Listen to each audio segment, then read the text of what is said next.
Bagaimana Bapak dan Ibu? Masih semangat kan?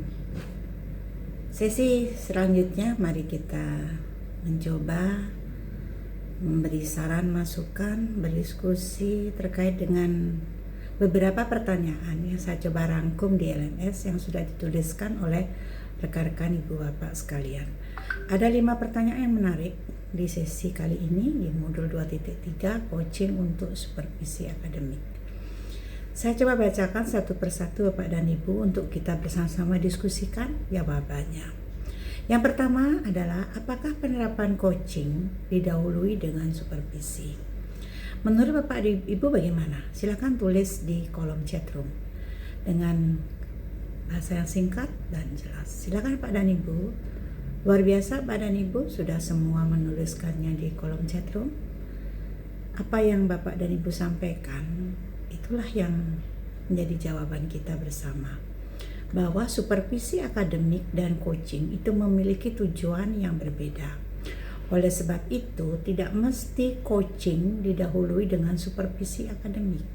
Supervisi akademik biasanya berfokus pada pengembangan keterampilan dan pengetahuan akademik, sedangkan coaching lebih menekankan pada pengembangan potensi individu. Namun keduanya tentu dapat saling melengkapi Bapak dan Ibu. Penting untuk menyesuaikan pendekatan sesuai dengan apa yang Ibu Bapak coba maksimalkan, kan begitu Pak dan Ibu. Tentu kembali disesuaikan dengan kebutuhan dan tujuannya antara coaching dan supervisi akademik. Yang mana seperti kita maklumi bersama, pahami bersama, coaching merupakan suatu proses memfasilitasi dan mengantarkan coach untuk memaksimalkan potensi dirinya sehingga menjadi pribadi yang lebih baik dari sekarang. Sedangkan supervisi akademik merupakan serangkaian aktivitas yang bertujuan memberikan dampak secara langsung, misalnya pada guru, tentu di dalam kegiatan pembelajarannya di kelas. Nah, lanjut dengan pertanyaan yang kedua Pak dan Ibu. Di sini dituliskan seperti ini ya Pak dan Ibu. Bagaimana kan begitu Pak dan Ibu cara melatih kemampuan untuk membuat pertanyaan yang berbobot dalam coaching? Yang bisa disebut sebagai pertanyaan yang berbobot itu seperti apa? Nah, Bapak dan Ibu sekalian, tentu di sini saya mengharapkan salah seorang atau beberapa orang dari Bapak dan Ibu untuk raise hand. Kira-kira seperti apa menurut Bapak dan Ibu sekalian? Terima kasih Pak Yanto sudah memberikan jawabannya, luar biasa ini Pak dan Ibu. Memang seperti kita ketahui bersama bahwa pertanyaan yang berbobot itu adalah pertanyaan yang disusun dengan baik dan memiliki relevansi dengan topik yang dibahas. Nah, pertanyaan tersebut itu nantinya dapat membantu dalam memperoleh jawaban yang akurat dan tentu relevan serta meningkatkan kualitas sebuah hal yang akan diteliti ataukah mungkin dianalisis. Nah, pertanyaan berbobot itu akan dapat merangsang percakapan Bapak dan Ibu yang strategis, memunculkan asumsi penting, mendorong rasa ingin tahu, memfokuskan penyelidikan dan menghasilkan pertanyaan yang lebih baik lagi. Nah, pertanyaan itu akan membuat orang berpikir dan memaksa atau mendorong orang yang ditanya untuk menjawab dengan jawaban yang lebih kreatif dan juga tepat. Nah, ini perlu dilatih Bapak dan Ibu. Apa yang dipakai sebagai dasar untuk melatih?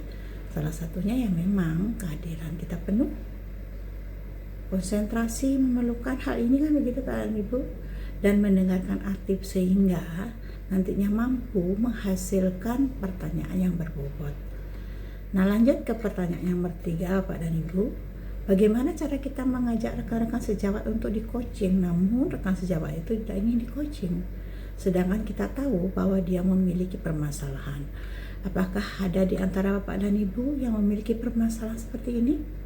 Luar biasa Bapak dan Ibu, silakan tulis di chat room. Ya, ternyata banyak juga ya Bapak dan Ibu.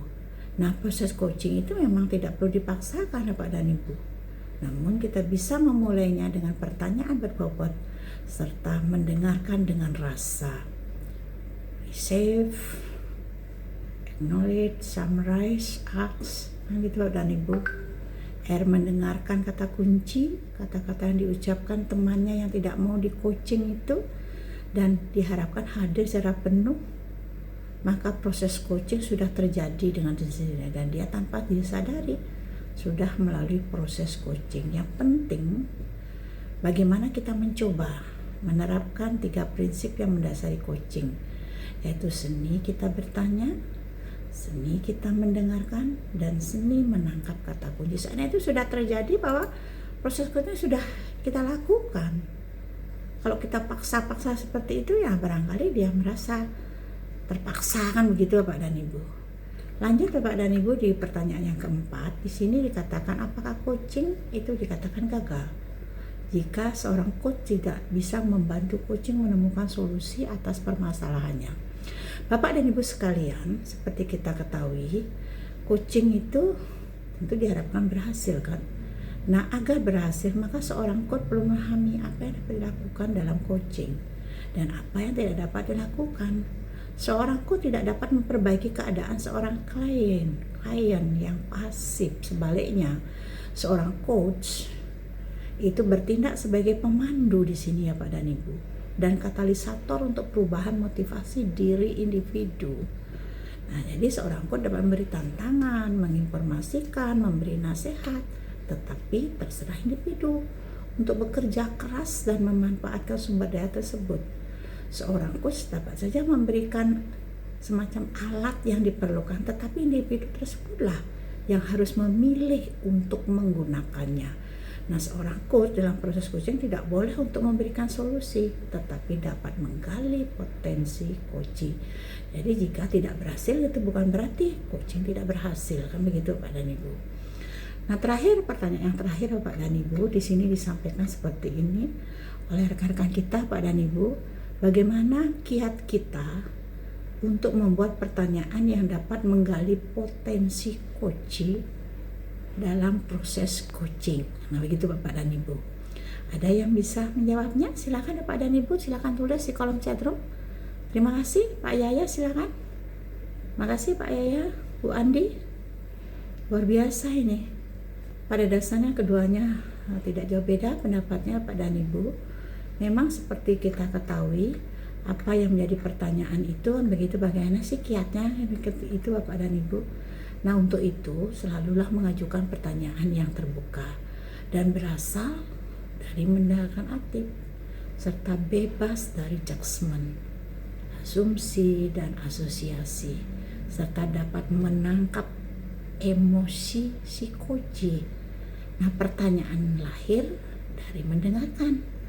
Bentuk pertanyaan terbuka membuat coach nantinya merenung, menggali, mengingat, mengaitkan. Nah, tentu semuanya itu bisa diajukan pada saat yang tepat.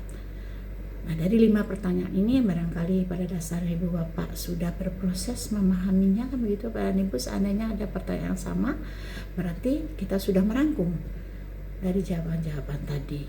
Bagaimana Pak dan Ibu? Masih semangat kita lanjutkan materi ini? Luar biasa, terima kasih.